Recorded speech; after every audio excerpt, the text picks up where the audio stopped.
Okay, let's welcome our very own Greco Bellica. Hindi, position na lang gusto. Magandang umaga po sa inyong lahat. Isa pong karangalan ng makapag-presenta at maimbita ko rito. Alam po ninyo, sikat lang na imbita rito eh. Kaya ako ay nagpapasalamat na isa ako sa inyong mga naimbitahan. I'm happy to announce that the CCL, through Chairman Jojo, Pastor Jojo, was one of the original petitioners against the violence. Mga kapatid ko na nakakatakot ang laban dahil sa lalaban namin noon, buong Kongreso, buong gobyerno, Pangulo. Tumayo ho si Tito Jojo kasama namin para labanan ang korupsyon at ang port-banner system. CCL po. So mahaba ang kasaysayan natin. Third na to sa 11 years ago. And now we know that the port-banner system was abolished. However, what do you call them? Lawmakers and politicians find a way to get their money. And circumvent that. We know that. But we did what we did. And we made our mark. Ngayon, meron bagong panawagan. Dahil dati 70 million lang per congressman, 250 million lang per senador ang ating pinatatanggal. Ngayon, circumvented it na. Ngayon, lahat na pumasok sa distrito, kiniklaim na ng congressman. Kanya daw yun. Kaya yung mga corrupt na mga congressman, lahat ganyan. So, kukomisyonan niya. Yun, and I was told, bilyunan na raw po. Pagka may hinahinakang klaseng congressman, meron ka mga 500 million to 700 million. Wow. Dito sa Metro Manila, ganyan daw. Pagka malakas-lakas kang, pagka medyo okay ka lang na congressman, malapit ka sa kusina, ibig sabihin, malapit ka sa probinsya ng Pangulo, baka umabot ka ng mga 10 bilyon hanggang nataas pa, habang layo ka rin, lumiliit pa. Kaya makikita niyo po ngayon, mga congressman, sipsipan ng sipsipan. Pinagpipiestahan po ang mga kalaban ng mga politiko. Kalaban ng politiko. Pinagpipiestahan nila, kita-kita mo natin sa Kongreso ngayon. Yung kalaban na, yung perceived kalaban ng gobyerno, kahit politiko, basta kalaban ng namumuno, may kanya-kanya pong pasikat, yung mga dating campaign, ngayon, taas ng kalaban. Siguro pagkatapos ng kukolekta para makakuha ng projects. Kapag po mabiyahe ako sa Manila, nakita ko na naman po mga naglalaki ang culvert na nakaharap sa kalsada dahil hinukayo yung kalsadang ayos, dahil ayusin ulit. Dahil malapit ng eleksyon.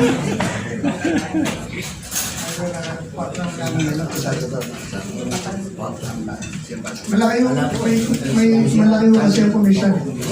So lahat ng papasok na distrito dati, limited lang ang... Kaya alam nyo, hindi dapat magalit sa amin ni Tito Jojo ang mga congressman at senador. Dahil pitatanggal namin ang pida. Dahil sa ginawa ho namin, lumaki ang kukunan nila ng pera. Anyway,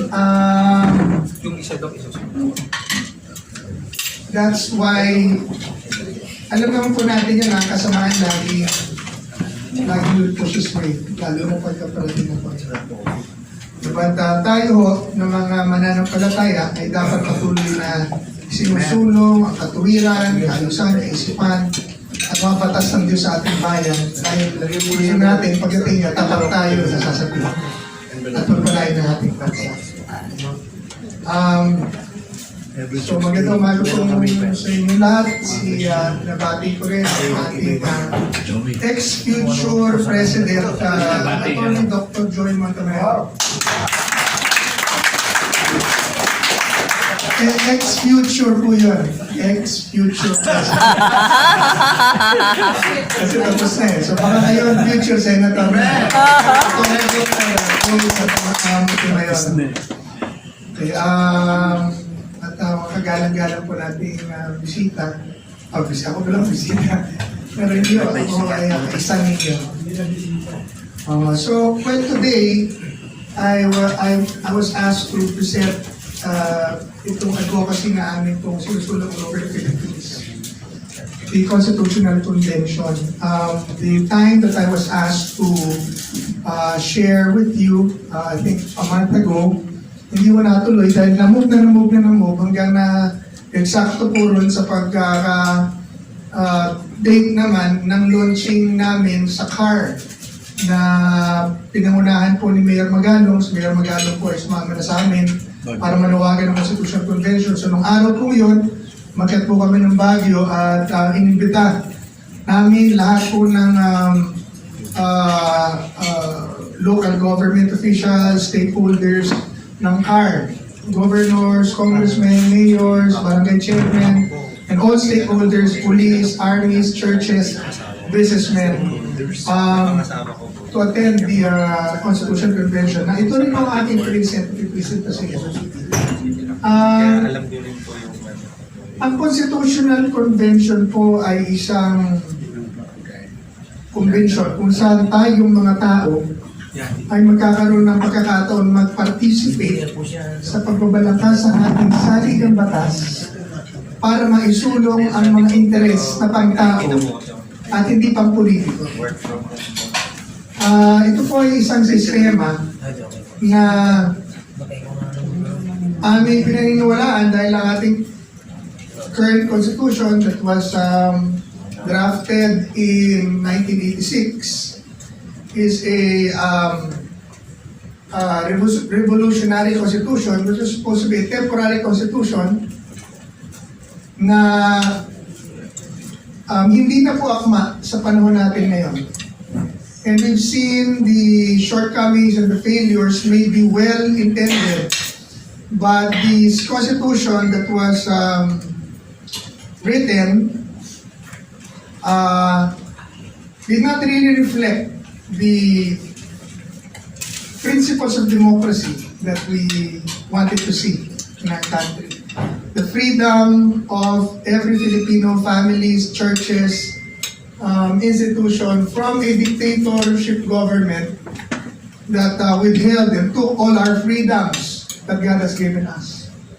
It did, to a certain degree, abolish or remove a dictator, but in our view now, after almost 40 years of this existing constitution, yung isa pong diktador ay napalitan po ng mga 300 diktador.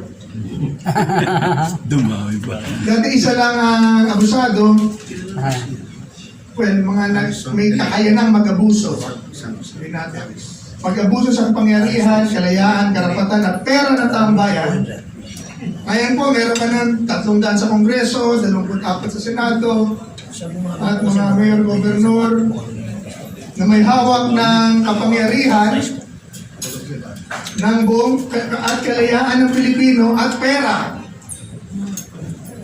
na akala mo kanila. At yung mga kalayaan na dapat ay para sa atin, na ipinaglalaban natin, kaya tayo sumulat na saling yung batas, ipinaglaman pa ng ating mga pinuno dahil sa prinsipyo ng kalayaan at na natutunan natin sa banal na kasulatan ay hinawakan na lamang po ng mga namumuno. Kaya ngayon po, wala nang mayaman sa Pilipinas maliban sa gobyerno at politiko. Yes. Lahat ng negosyo sa Pilipinas, hawak ng gobyerno at kayang pakialaman at ipitin ng politiko. Wala ka dito. Kung gusto mong magnegosyo, lahat kailangan data ka sa politiko. Dahil lahat ng pera, hawak na, lahat ng power, hawak na, pati nila yung mag-rehistro. Pag hindi ka, pag ikaw ay perceive na kaaway ng gobyerno o ng politiko, hindi ka makakapagsimula dahil di ka bibigyan ng rehistro. At pag nakapagsimula ka, matakbo ka, at lumaba ka sa gobyerno, pwede tanggalin ang permit mo, ipitin ka na ipitin, hanggang magsara ka. So wala nang lalaban, lahat makikisama. So, wala nang kukorek ng mali. Dahil baka ka pahirapan, ikulong. Ngayon, kahit wala kang kasalanan, inaakusahan ka pa lang, pwede ka ikulong. Yung ginawa nila sa Davao, di ba tapos yun eh? Huwag na sabihin natin yung pangit na perception and mga pag-iisip doon sa hinuli nila doon. Yun na lang, tika lang, ano ba, arrest warrant, search warrant? Pero ginagawa yan, kita-kita na ang mata ng buong mundo. Wala magawa ang tao kahit nagreklamo. Si Alice Go, sabihin natin masama, hindi pa tapos eh. Elected na mayor, ngayon kaya si Baken. What message that it sends the whole Philippines? Wala akong pakalam kahit sino ka, pagkalaban ka, pag napagtripan ka na. Kaya ako ay congratulate ko po ang bayang Pilipino. Dahil po, uunlad na tayo.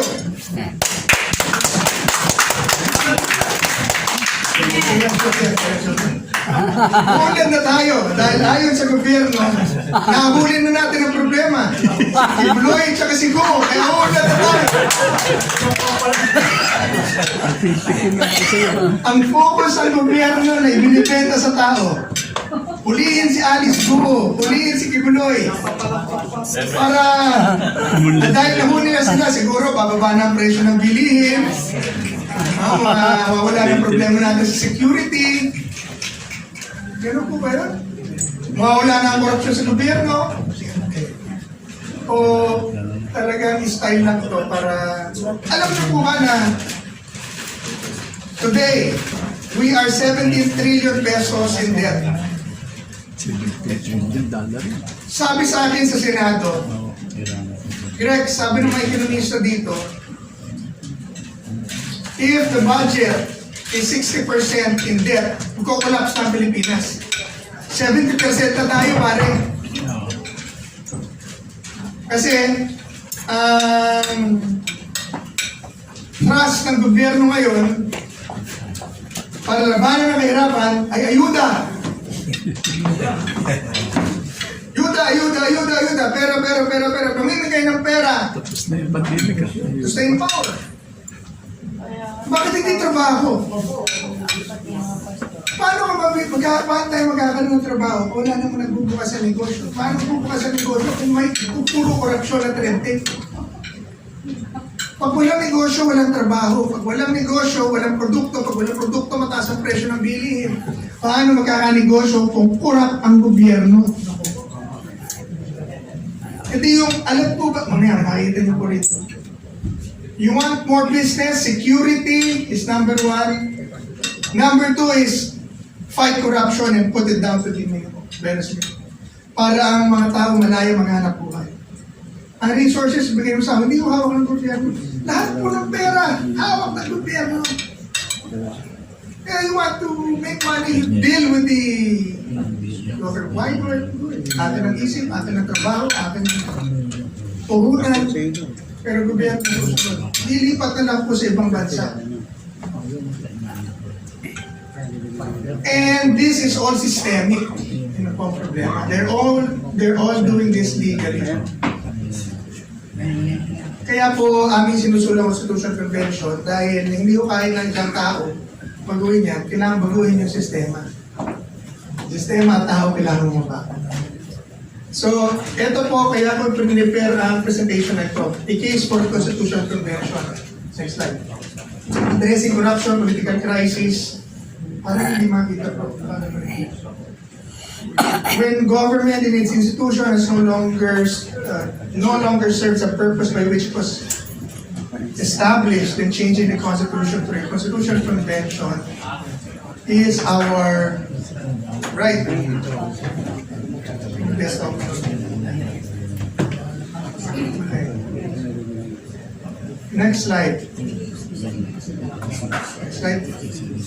Ito na po ang Philippine Global Ranking. Okay. Philippines is one of the most corrupt nations in the world. 115 out of 180 countries ranked by world ranking standards. We have one of the worst economically free country, 88 out of 176 countries that were ranked. Ibig sabihin po, hindi malaya maghanap buhay dito. Malaya maghanap buhay, hindi ka pinakikalman ng pamahalaan. Magagawa mong kailangan mong gawin, madadala mo ang puhunan mo, madadala mo ang trabaho mo. Dito hindi, lahat makikialaman ng gobyerno, lahat i-regulate ng gobyerno. I-regulate ka sa national, i-regulate ka sa local. Kakusapin mo national, kakusapin mo local.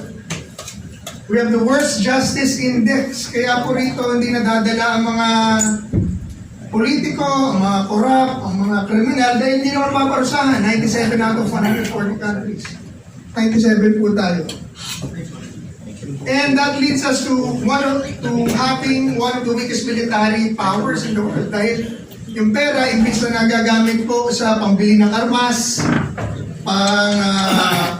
paghahanda ng ating seguridad, mga tao para lumaban against external threats, napupunta po sa korupsyon. Ayuda! Ngayon, dumadami ayuda. Ibig sabihin, dumadami mahirap. Yung mga nakikita kong pumipila noon, ngayon, 20 years ago, hindi pumipila yon. Pero ngayon, may pila na. Hanggang ngayon, guys, insufficient tayo. Ang daming lupa, ang daming technology, ang daming kaya magtrabaho. Kasi malaki ang commission sa importation.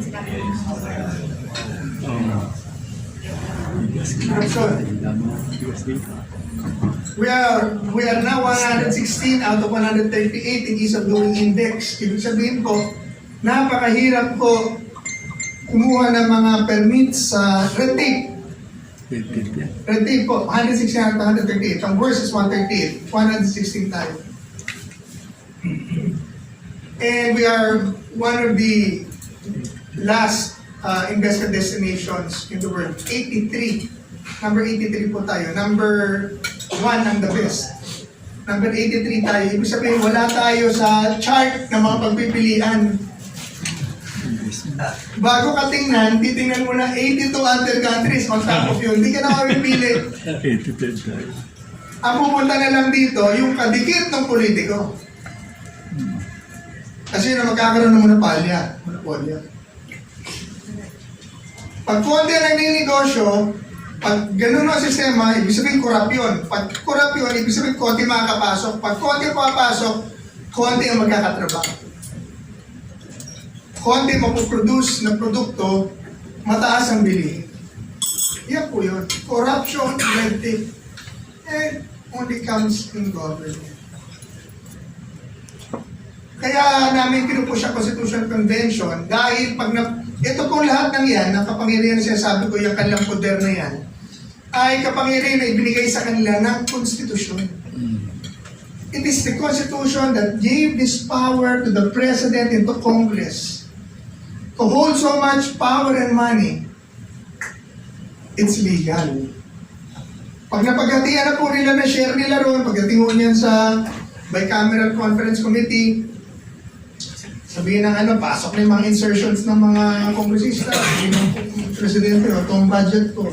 Sabihin ng kongresista, ito ang aming mga insertions. So, bigay mo yung amin, bigay mo sa'yo, wala na tayong pakilamanan, pagdating ko sa distrito, ayuda na ako, di ba, magyayabang na ako, mamimigay ako sa'yo, pera naman ng gobyerno, pero may utang na loob sa'yo yung tao.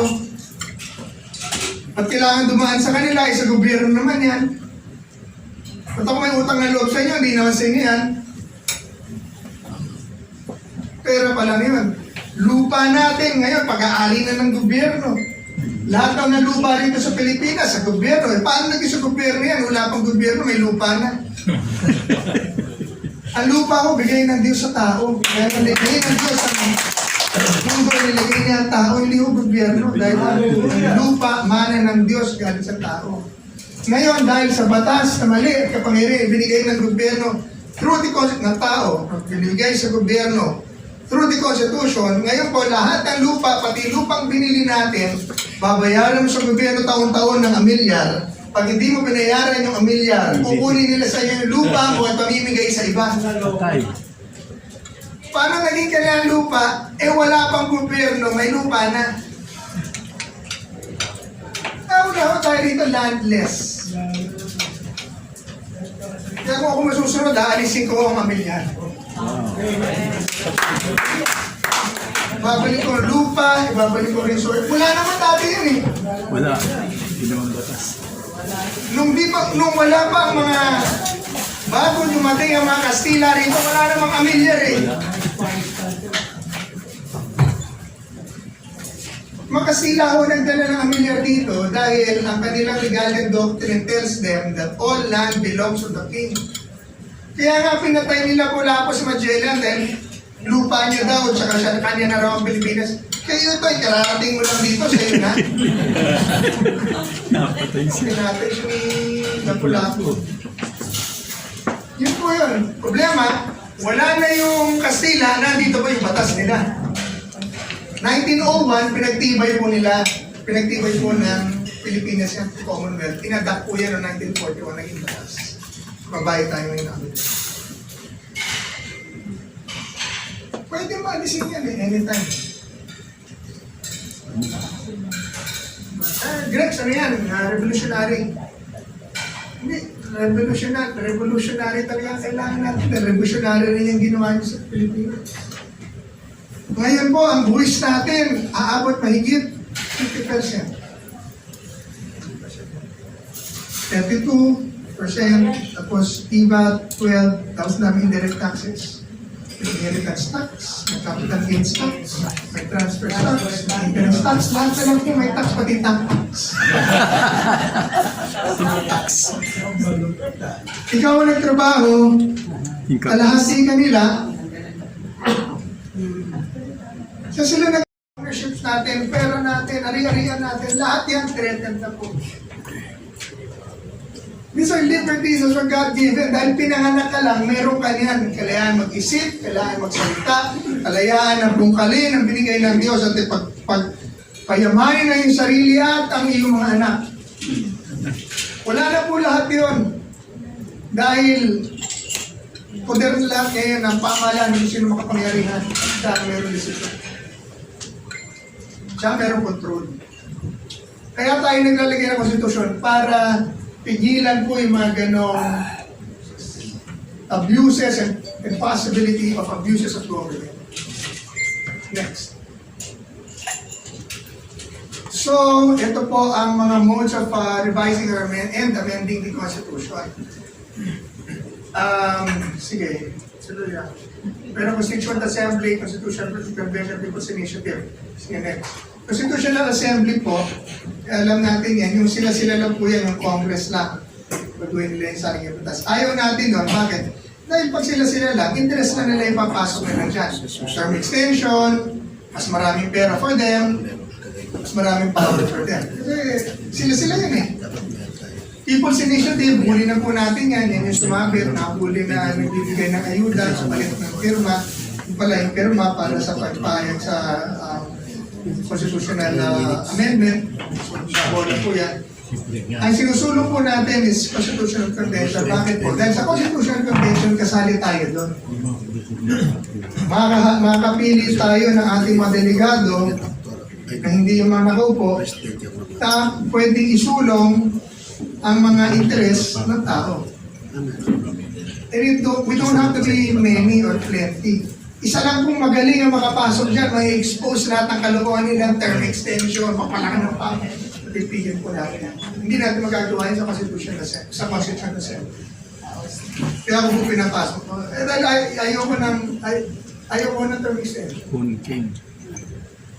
So, bigyan natin kapangyarihan sa tao. Pera, kalayaan, karapatan. Bigyan natin sa tao, sa simbahan. Pati yung simbahan ngayon, regulated. Pati yung pastor ngayon, regulated. Hindi ka ka makapagkakasal pag hindi ka rehistrado sa gobyerno.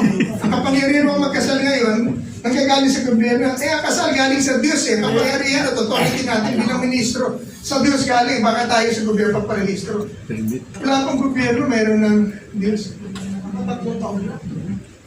Paano po yung, kung ang legitimacy ng kasal po, ang kapangyarihan authority ng pastor, o ng ministro, o ng pare, magkasal, nasa gobyerno, paano yung mga ninuno natin na kinasal nung wala pang gobyerno dito? Hindi illegitimate ka. Sila tayo illegitimate. Nakakasal nga yung bakla. Oo, sabi na sa Eva ba, nagpa-marriage certificate.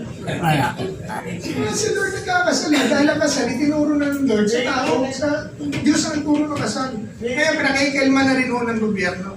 Makapangyarihan pa sila sa Diyos. Lahat taksa. Discuss ko na kayo negosyo, property, pangpamilya, pangsimbahan, lahat na po. Tell me something na hindi nila kayang pakialaman. Wala. Pati kalayaan po ninyo. Eto, naka-Facebook live ako. Pag nakita nila pa si Greco parang pumapalag, ba, Senate hearing na ako mamaya. Lalo na po pa eh, dahil i-expose ko sila ron. PCC chairman ako eh, ang dami ko alam eh. Ito ang collection ko. Ito. Teka sa akin, kailan kita? Kulong na. Ang ganda ng kulungan doon, aircon eh. Sabi ko sa bilibid. Pag hindi ka manayo, nakakaya ng belly ka po ako. Sarap nga doon eh. Pag kinulong ka, di maingay ka pa. Oo, aircon. May gwardiya ka pa. Hindi mag-isa ako doon. Hindi iniisip ko. Di lalo ako marami maiisip doon. Lalos magkakaproblema. Marami may inspire. Kulong lang. Kasi wala siyang pwede. Matayin nga, di tayo takot eh. Kulong pa. Kaya magkakaroon tayo, bubuhay tayo ulit. Sa karangalan ang mamatay para sa paglilingkod sa Diyos at sa bayan. Natin mo tayo mamatay eh. Pero namatay ka ng lilingkod sa Diyos at sa bayan. Ano po yun? Hallelujah. Amen. So, yan, the Constitutional Convention will strengthen democracy, protection of natural rights, bubiyak po natin ang kapangyarihan ng national government. Kung nabiyak niyo po kasi ang kapangyarihan, nabiyak niya rin ang korupsyon. Kasi yung control sa kapangyarihan, pag nabibiyak mo, lumiliit din yung control sa pondo, control sa power. And then we can empower people, we can empower the justice system, the justice system, and strengthen our defense. Diba? Okay naman ang ayuda eh. Huwag nyo lang gawing habang buhay. At ibigay nyo lang doon sa talagang mahihirap. Diba? At alisin nyo ang karapatan para dumami ang pagkakataon ng mga tao negosyo. At hayaan nyo pumasok dito mga pinakamagaling na isip, negosyo, paraan sa buong mundo para gumanda ang transaksyon, negosyo dito sa Pilipinas. At yung pera, gamitin nyo para sa mga negosyante. Yung negosyante mo kasi pagkasa eh. Pagka na-strengthen nyo po ang negosyante, magkakaroon ng trabaho ang tao. Magkakaroon, kukuha ng labor eh.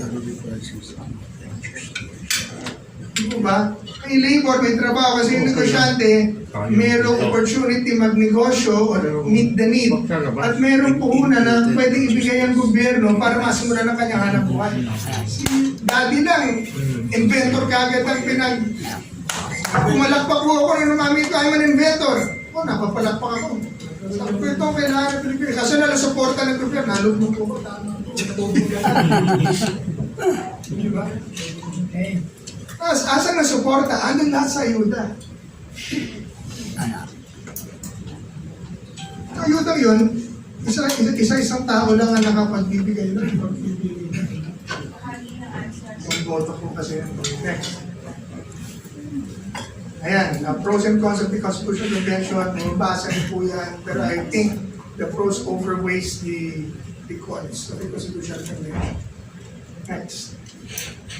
Ito po ang history ng Constitutional Convention sa ating bansa. Mula po yan ni President Ramos, yung po rin ni President Terra, Tapos sinubukan rin ni President Macapagal, sinubukan din ni President Aquino, sinubukan din ni President Duterte, sinubukan din ni President Marcos. Lahat po yan failed. Lahat po yan failed kasi Constitutional Assembly ang Pilipinas tinuturo. So ano po ang magiging benefits sa Constitutional Convention? It will decrease price of goods and services. Bakit? Ang dami negosyo, nilalayang negosyo. Ano po eh, pag nilimitahan mo natin ang pangalayin ng gobyerno, ibalik natin sa tao. Ang dami basic goods and services, magbababa ang presyo ng bili. Ang dami produktong papasok, bababa ang presyo ng bili. It will increase the quality of high-paying job dahil dadami ang negosyo, hindi ka na, dadami pagpipilian na tao sa magtatrabaho. Pag marami pagpipilian, yung mga negosyo kayo magkukumpit sa Sino? tao, papataasan ng sahod, magbibenepisyo ang tao. Pero pag isa lang ang pinapasukan ng trabaho, monopolya, magdidemand, ang magdidictate ng sweldo, di yung Kapitalista. bababa ang kahirapan, masisecure natin ang ating mga lupa sa Constitutional Convention, may institutionalize natin na safeguards against corruption, red tape, and improved services, and we will be able to prevent the attempts for term extension. Ayan po, so ito po ang aming ginagawa, mag-organize po ng Constitutional Conventions Forum, gaya po nito, sa buong Pilipinas. We've done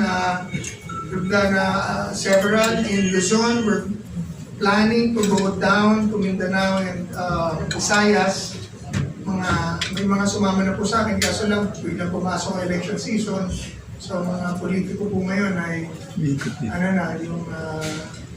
the whole country is looking at elections. So nag-delay tayo ng contest through corruption. Diba? Anong goal po ng bayan ngayon? Ayuda. Kaya ang goal po ng bansa natin, ayuda. Paano security? Paano inflation?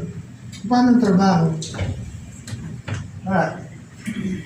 So, yan po ang programa natin sa Constitutional Convention, Strength of Democracy, Economic Liberation, Judicial Reforms, and National Security.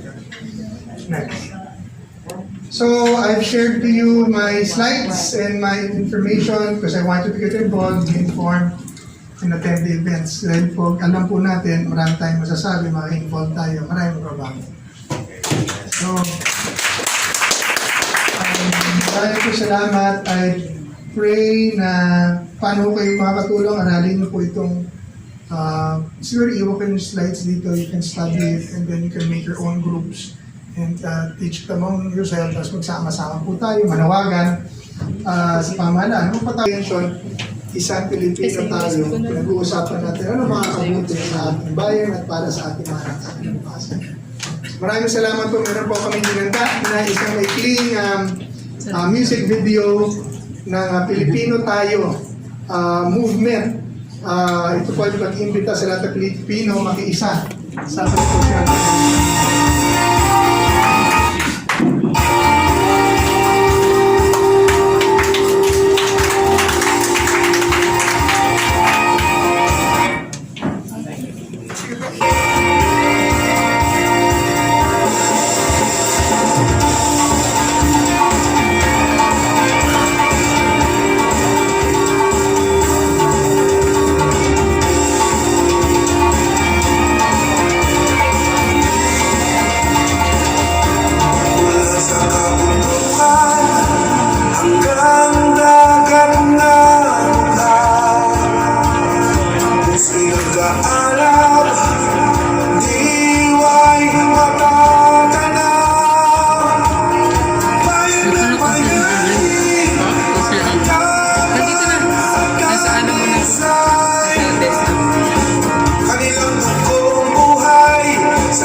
saya halino tayo'y magwawali sama-samang iahon sa liwanag ng araw. Pag-asa'y matatanaw, o Pilipinas, buhay ay iaalay sa'yo.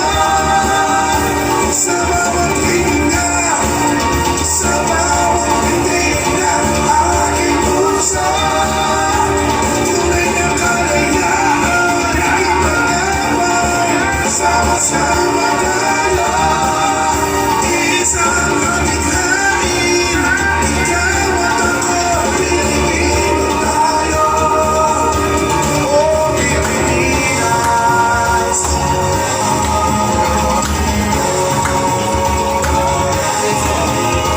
Isang tugon, isang lamangin, isang mananaw, ang sinisig. Wala po ako sa bahay.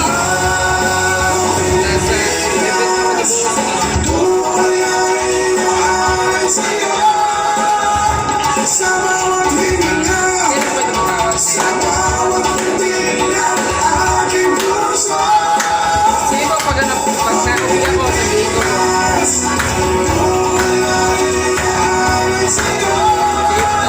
Hindi ko po gano'ng marinig eh. Nandito po sila po eh. Mahingay. Sabihin ko po kay Mama. Nakatapos ako po. Wala po ako palisa. Nahirap na ako po sa